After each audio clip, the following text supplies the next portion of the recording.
Work-life balance might be a myth, but we're going to talk about how I theoretically achieve it daily.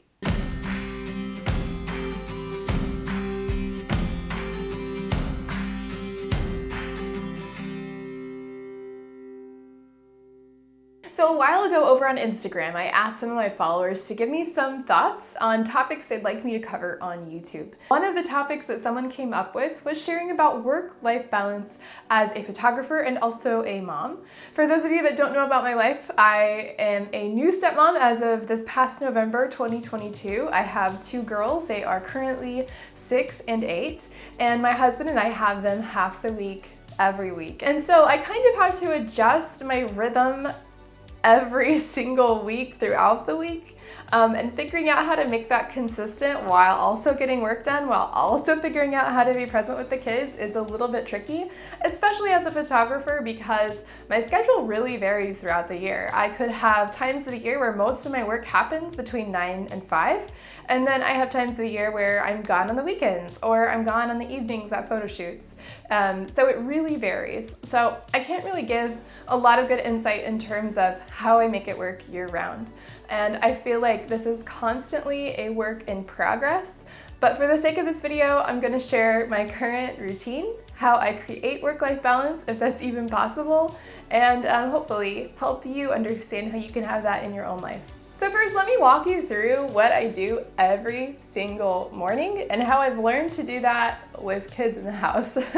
So when the kids aren't here, I normally get up about 6 or 6:30. I then have a variety of things that I do during a quiet time in the morning. I'll make coffee, I'll take care of the dogs, and then I will read and I will journal and mostly try not to talk to anyone. I am a huge introvert, and so I like to be kind of a little bit alone in the morning. I will come into my office here and I'll light a candle, be in really dim lighting, and just ease into the day in a thoughtful, intentional kind of way. The way that I do that with the kids, I do kind of the same thing, except when I read the Bible, I try to do it in bed before I get up, because a lot of times when I get up, it wakes up the kids and they'll come upstairs. And so I try to be a little bit sneaky and squeeze in at least that much before I get out of bed, because then I wake up the whole house because the dogs start running around and it's a whole thing. So I will read the Bible in my bedroom, and then I will come out, kind of get things ready for the girls, but hopefully keep things super mellow until about 7 a.m. and that's when we'll start getting ready for school. Normally my goal is to have my quiet time in that 6 to 7 o'clock window, and it does, when the girls are here, look like kind of taking care of their needs, but we kind of are trying to get into a rhythm of we don't do breakfast until 7. If you want to eat, then you can get yourself a snack, but then we'll feed you at 7. And I do the same thing. I don't eat until it's about 7 o'clock either, and that seems to help kind of stabilize things, but you know, every morning's different and kids have different needs day to day, so it's not like that is a tried and true schedule, but it does seem to be working in this season at this time. So after the kids are ready and they're sent off to school, I might spend a little bit of time reading, and then it depends on the day and when I'm ready, but no later than 9 o'clock I will start working on my business. That's when I'll sit down and I'll respond to emails, I'll take care of any admin, and then see if I have photos that need to get edited, if I need to do any work for my YouTube channel, that sort of thing. And that's essentially what I do for the rest of the day.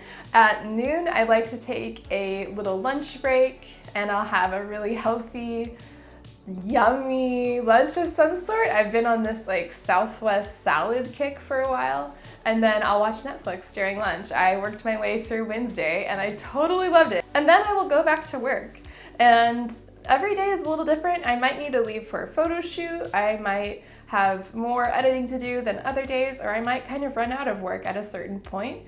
And so I just kind of play it by ear. But being a photographer and having an inconsistent schedule means that making sure I start at least by 9 o'clock helps me to kind of have a rhythm so I can stay on top of things that I need to stay on top of. I normally clock out about 5 o'clock, and then in the evening I just don't do any work. I have learned that I'm not productive at working in the evening hours. I don't really get as much done as I would like to, and it's really good for my brain to shut off that side of things.